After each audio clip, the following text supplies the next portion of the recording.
Власти Якутии намерены ускорить решение самых острых проблем материнства и детства. Этот год объявлен годом матери. Таким образом, планируется предоставить различные льготы и меры поддержки матерям и их семьям. Об уже известных льготах расскажет Марферина Алексеева. На сегодняшний день уже десятки семей в Якутии получили 100 тысяч рублей из целевого капитала «Дети столетия», установленного главой республики Айсеном Николаевым в честь юбилейного года.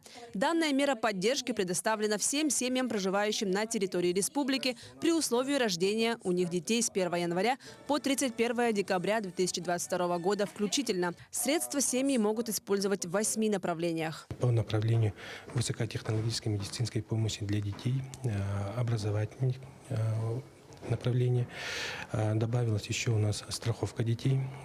Кроме этого, погашение в кредитных организациях финансовых средств, приобретение лично подсобном хозяйстве. Также Айсен Николаев поручил правительству оценить и внести соответствующие предложения по разработке дополнительных механизмов ликвидации очередности обеспечения жильем многодетных семей. Данный вопрос должно решить в течение 5 лет. Помимо этого, якутские семьи с 5 и более детьми освободят от налога на имущество физических лиц. Будут увеличены единовременные выплаты для многодетных матерей, родивших и воспитавших 7 и более детей от 100 тысяч до 1 миллиона рублей. А в дополнение к 5 номинациям республиканского фестиваля «Семья года» утверждены еще 2 дополнительные номинации – «Приемная семья» и «Золотая семья». Всем номинантам предусмотрены денежные средства в размере 300 тысяч рублей.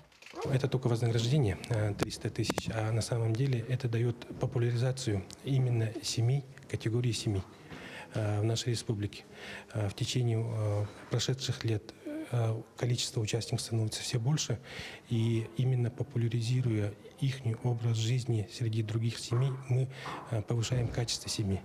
В этом году меры социальной помощи семьям с детьми расширяются и будут активно дополняться.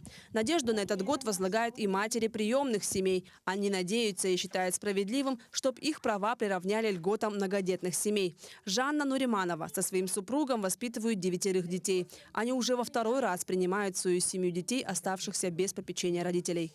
В 2017 году прервалась жизнь нашего хорошего друга.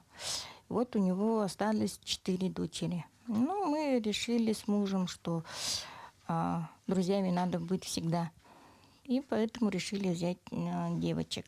Хотелось бы получать субсидированные билеты, то есть детей вывозить на отдых куда-то. Мы ставили этот вопрос насчет, чтобы нас приемные семьи включали в многодетные.